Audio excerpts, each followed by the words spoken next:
आज शिवसेना नेत्यांची बैठक होती। शिवसेना भवनात आम्ही सर्व शिवसेनेचे नेते दर मंगळवारी शिवसेना भवनामध्ये बैठक घेऊन महाराष्ट्रातला संघटनात्मक आढावा घेतो।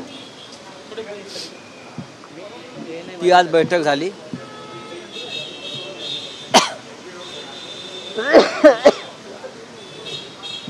बैठकीमध्ये अनेक विषय चर्चेला येतात। आज राज्यातले सर्व उपनेते हजर होते। 2 मार्चला राजनजी 2 मार्च ना शिवसेनेचे नेते राजन विचारे यांचं सर्व शिवसेना नेत्यांना ठाण्यात यायचं निमंत्रण आहे। 2 मार्चला शिवसेनेचे सर्व नेते ठाण्यात जाणार आहेत। महत्त्वाच्या बैठका, कार्यकर्त्यांना भेटणं, पदाधिकाऱ्यांना भेटणं, संवाद साधणं। सगळ्यात आधी टेंबी नाक्यावर जाऊन माननीय धर्मवीर आनंद दिघे यांना अभिवादन करून आम्ही पुढल्या कार्यक्रमाला जाऊ। सर्व शिवसेनेचे नेते मंडळ बऱ्याच दिवसांनी ठाण्यामध्ये आम्ही एकत्र जमतो आहोत। ठाण्यामध्ये संघटनात्मक बांधणीचं काम राजन विचारे यांच्या नेतृत्वाखाली सुरू आहे। त्या संदर्भात तिथे चर्चा होईल। पुढल्या टप्प्यामध्ये आम्ही पालघर, रायगड, बीडला असं ठरत आहे। पण ज्या बैठका सध्या सुरू आहेत त्याचा भर हा पूर्णपणे संघटनात्मक बांधणीवरच आहे।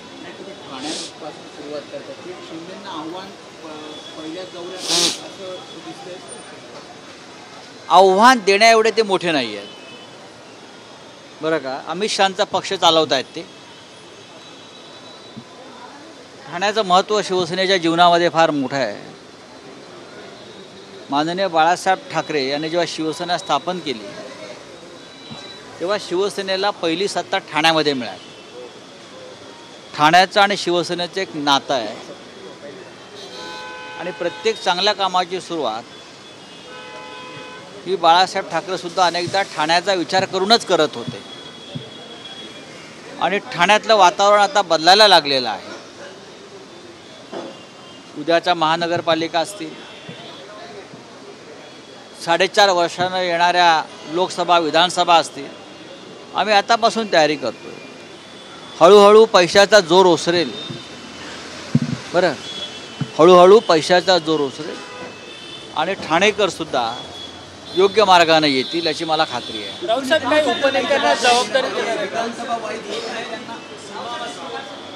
आज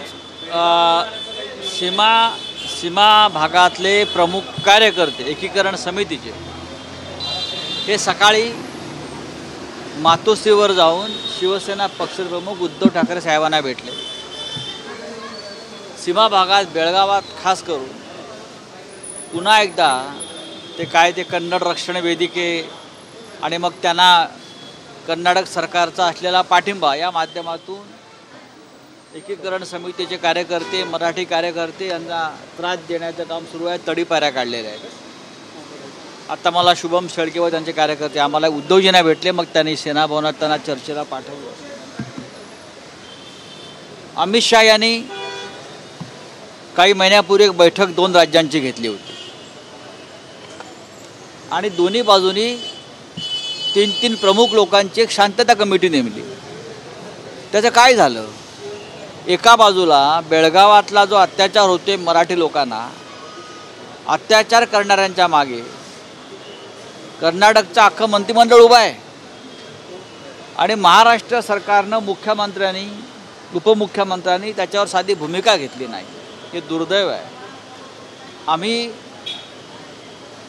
त्या मंडळाला सांगितलं, प्रतिनिधी मंडळाला बेळगावच्या, उद्याच्या विधिमंडळाच्या अधिवेशनामध्ये आम्ही हा प्रश्न उचलू।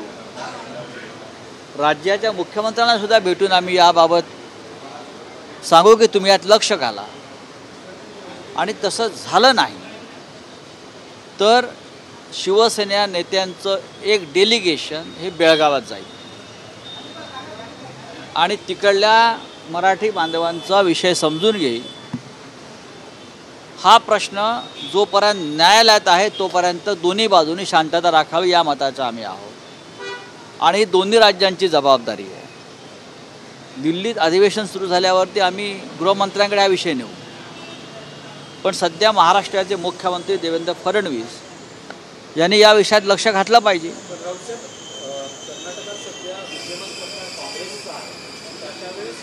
प्रश्न कोणत्या सरकारचं आहे, कोणत्या पक्षाचं हा नाही. येडियुरप्पाचं सरकार असताना सुद्धा अशा घटना घडतच होत्या ना.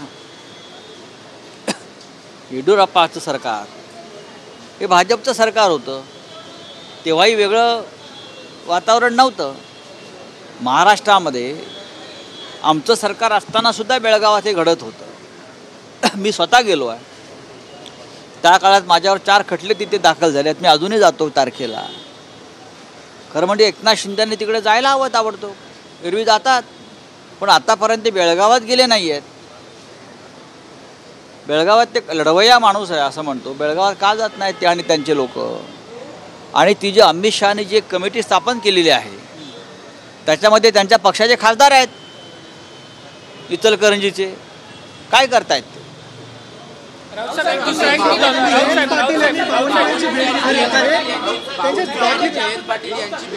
कोणाची? बावनकुळे आणि जयंत पाटील. चर्चा असतात की जयंत पाटील भाजपमध्ये पक्षप्रवेश करतील, त्यांच्यासाठी एक मंत्रिपद राखीव ठेवण्यात आले. बावनकुळे हे राज्याचे महसूल मंत्री आहेत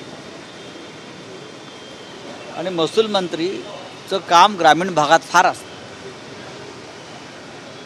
जयंतराव हे एक जबाबदार नेते आहे. एका प्रमुख पक्षाचे अध्यक्ष आहेत राज्याचे. विधिमंडळात महत्त्वाच्या जबाबदाऱ्या त्यांनी पार पाडलेल्या आहेत. महाराष्ट्र सरकारच्या एखाद्या मंत्र्याला जर कोणी भेटत असेल तर त्यात वावगं काय आहे? इंद्रजित सावंत. रावसाहेब इंद्रजित सावंत. एक शेवटचा प्रश्न मराठीत. सुद्धा आरोप करण्यात आलेले आहे की पुण्याचे जे अरे सोड रे, अरे सोड. इंद्रजित सावंत. रावसाहेब इंद्रजित सावंत यांचा मुद्दा घालतो. बैठक में ऐसा है, ये एक नेताओं की बैठक शिवसेना भवन में हमेशा होती है. हमने तय किया है कि पूरे राज्य का दौरा करेंगे, पूरे राज्य में घूमेंगे और पार्टी का जो एक ताकत है वो बढ़ाएंगे. सबसे पहले हम 2 मार्च को थाना में जाएंगे. पूरा दिन हम थाना में रहेंगे, काम करेंगे, लोगों को मिलेंगे. हमारे जो नेता है वहाँ के राजन विचारी जी, उन्हें हमें न्योता दिया है सबको कि आप थाना से शुरुआत करिए. तो हम थाना में जाएंगे, सबको मिलेंगे. आनंद दिघे जी का जो वहाँ स्टैचू है टेमी नाका पर, उनके घर के सामने, वहाँ उनको अभिवादन करेंगे और काम को शुरुआत करेंगे.